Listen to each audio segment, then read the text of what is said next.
নওগাঁর বাজারগুলোতে কমতে শুরু করেছে কাঁচা শাকসবজির দাম। গত এক সপ্তাহের ব্যবধানে সরবরাহ বাড়ায় সবজির দাম কমেছে কেজি থেকে 5 টাকা 10 টাকা পর্যন্ত। তবে কোনো কোনো সবজির দাম কমেছে আরো বেশি। এতে কিছুটা স্বস্তি ফিরলেও সবজির দাম নাগালের বাইরে রয়েছে বলে জানিয়েছেন সাধারণ ক্রেতারা।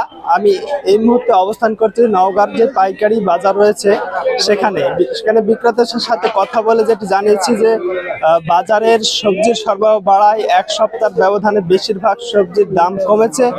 সবচেয়ে বড় বেশি পতন ঘটেছে যে সবজির দামে, সেটি হলো কাঁচামরিচ, যেটি গত সপ্তাহে ছিল 240 টাকা, কিন্তু এই সপ্তাহে সেটি কিন্তু দাম কমে হয়েছে 50 টাকা কেজি। এবং এছাড়াও যেটি আলু রয়েছে সেটি কিন্তু বিক্রি হচ্ছে 20 টাকা কেজি, যেটি করলা রয়েছে সেটি কিন্তু বিক্রি হচ্ছে 50 টাকা কেজি। এছাড়াও যে ঢেঁড়স রয়েছে সেটি কিন্তু বিক্রি হচ্ছে 40 টাকা, যেটি গত সপ্তাহে ছিল 60 থেকে 70 টাকা কেজি। এবং যেটি করলা ছিল সেটি কিন্তু গত সপ্তাহে ছিল 80 টাকা কেজি, কিন্তু এই সপ্তাহে বিক্রি হচ্ছে 50 টাকা কেজি। এখন আমরা একজন সবজি বিক্রেতার সাথে কথা বলবো, আমরা জানবো যে আজকের সবজির বাজারে কোন সবজি কত টাকা করে বিক্রি করতেছে।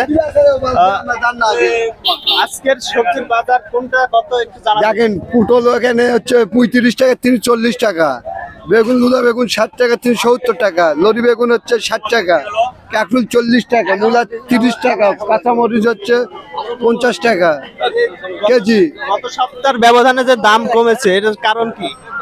একটু বেশি হয়েছে, আমদামি হয়েছে এই যে কারণে, কাঁচা তরকারি আমদামি হয়েছে এই কারণে। দর্শক, যেটি শুনলেন যে সরবরাহ বাড়ায় কিন্তু আমদানি বাড়ায়, যে দাম কমেছে।